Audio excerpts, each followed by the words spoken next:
बहुत समय पहले की बात है। हजरत यूसुफ हजरत याकूब के पुत्र थे। यूसुफ अलैहिस्सलाम बचपन से ही अत्यंत सुंदर, बुद्धिमान और नेक स्वभाव के थे। उनके पिता उनसे बहुत प्रेम करते थे। यही बात उनके कुछ भाइयों को अच्छी नहीं लगती थी और वे उनसे ईर्ष्या करने लगे। एक रात यूसुफ अलैहिस्सलाम ने एक अजीब सपना देखा। उन्होंने देखा कि 11 सितारे, सूरज और चांद उन्हें सड़कर रहे हैं।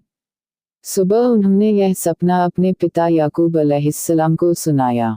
पिता ने समझ लिया कि यह कोई साधारण सपना नहीं है बल्कि भविष्य में मिलने वाले बड़े सम्मान का संकेत है। उन्होंने बेटे को सलाह दी कि यह सपना अपने भाइयों को न बताना, क्योंकि वे पहले ही ईर्ष्या करते हैं। लेकिन भाइयों की ईर्ष्या दिन प्रतिदिन बढ़ती गई। एक दिन उन्होंने योजना बनाई कि यूसुफ को अपने रास्ते से हटा दिया जाए। वे अपने पिता से अनुमति लेकर यूसुफ को अपने साथ जंगल में ले गए। वहां पहुंचकर उन्होंने उन्हें एक गहरे कुएं में डाल दिया और वापस आकर पिता से झूठ बोल दिया कि एक भेड़िए ने उन्हें खा लिया है। उन्होंने यूसुफ की कमीज पर झूठा खून लगाकर भी दिखाया। उधर कुएं में पड़े यूसुफ अलैहिस्सलाम पर अल्लाह की रहमत थी। कुछ समय बाद एक कैल वहां से गुजरा।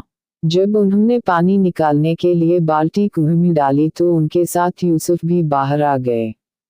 कैल वाले उन्हें अपने साथ ले गए और बाद में उन्हें मिस्र में एक ऊंचे पद वाले अधिकारी को बेच दिया।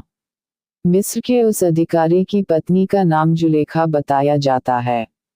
जुलेखा ने जब यूसुफ को देखा तो उनकी सुंदरता और व्यक्तित्व से बहुत प्रभावित हो गई।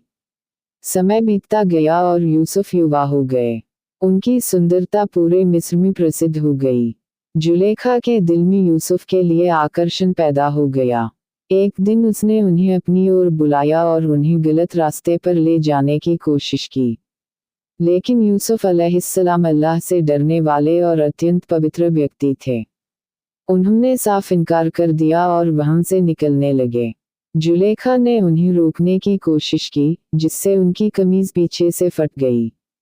उसी समय घर का मालिक आ गया।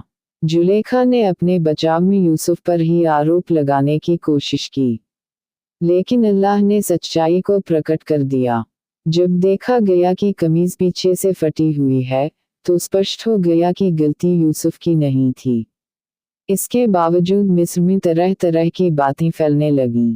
जब शहर की औरतों ने जुलेखा की आलोचना की, तो उसने उन्हें अपने घर बुलाया।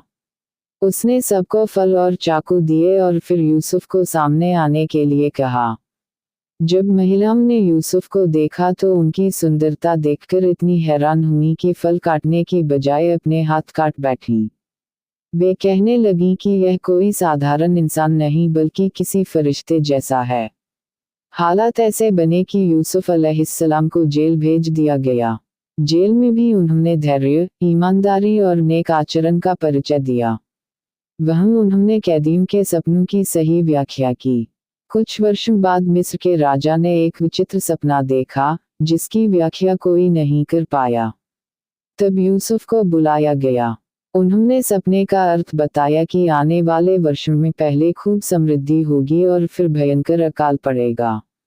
राजा उनकी बुद्धिमानी से बहुत प्रभावित हुआ। यूसुफ अलैहिस्सलाम को जेल से सम्मानपूर्वक रिहा किया गया और राज्य के महत्वपूर्ण कार्यों की जिम्मेदारी सौंप दी गई।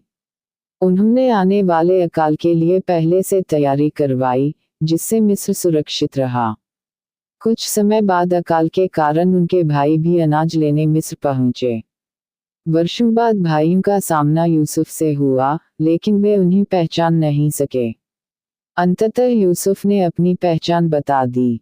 भाई अपने किए पर शर्मिंदा हुए और माफी मांगने लगे।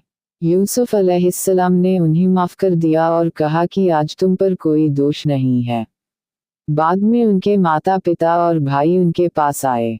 तब उनके बचपन का सपना पूरा हुआ और उन्हें वह सम्मान प्राप्त हुआ जिसका संकेत अल्लाह ने पहले ही दे दिया था। इस्लामी स्रोतों में यूसुफ अलैहिस्सलाम की कहानी विस्तार से मिलती है, विशेष रूप से सूरह यूसुफ में। जुलेखा का नाम कुरान में नहीं आया है, लेकिन इस्लामी साहित्य, ताज़्याक़ और लोक कथाओं में यह नाम प्रसिद्ध है। यह कहानी सब्र, ईमानदारी, पवित्रता, क्षमा और अल्लाह पर भरोसे का संदेश देती है। सीख, ईर्ष्या इंसान को गलत रास्ते पर ले जाती है। सच्चाई अंततः सामने आ ही जाती है। कठिन परिस्थितियों में सब्र करने वालों को अल्लाह सम्मान देता है। क्षमा करना महान चरित्र की निशानी है। अल्लाह पर भरोसा रखने वाला कभी निराश नहीं होता।